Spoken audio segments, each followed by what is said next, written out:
Warhammer 40,000 Space Marine 2. 13 long years in the making. Okay, I don't know if it was in development all that time, but it's been 13 years since the first game came out, which kind of ended on, I don't know if it was a cliffhanger, but there was definitely room for a sequel, and it's taken a long time for it to arrive. So, if you've been waiting with bated breath to realize your fantasies of being a Space Marine again and saving the Imperium of Man, or just living in a war-torn universe that sucks, well, let's see what it's going to take to get you there. And by what it's going to take, I mean let's talk about the computer hardware you're going to need to run this game at maxed out settings, 4K, all the bells and whistles. So I've got AMD's Radeon RX 7900 XTX, their fastest graphics card right now, and then I've got Nvidia's RTX 4080 Super, the second fastest graphics card from Team Green.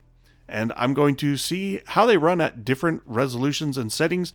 Mostly we're going to be focused on maxed out settings just because the various settings don't seem to change a whole lot in terms of visuals, and you don't have a $1,000 graphics card so that you can run low settings.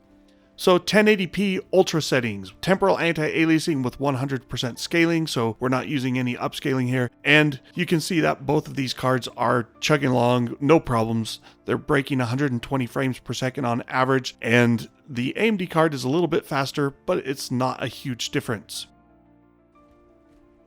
Kicking it up a notch, we've got the 1440p results, again, 100% scaling, ultra settings, and this time it seems like the 4080 Super is doing a little bit better, which I don't know if that's just run-to-run variation, but it seemed pretty consistent.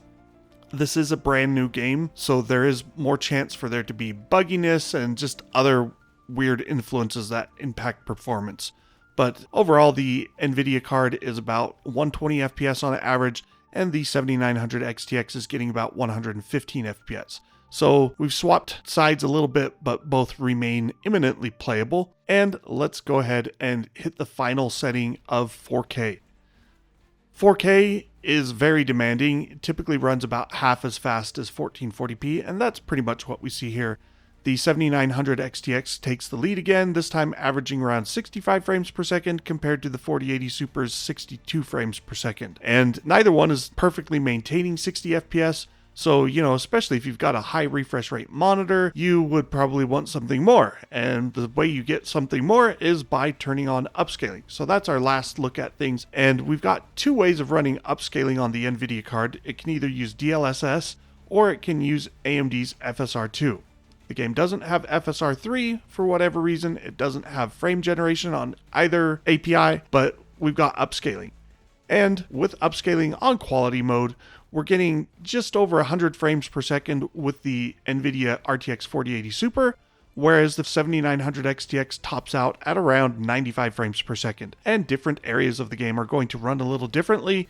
This is just like the same sequence, the same mission, running the same path on each GPU repeatedly to give you some clear benchmarks.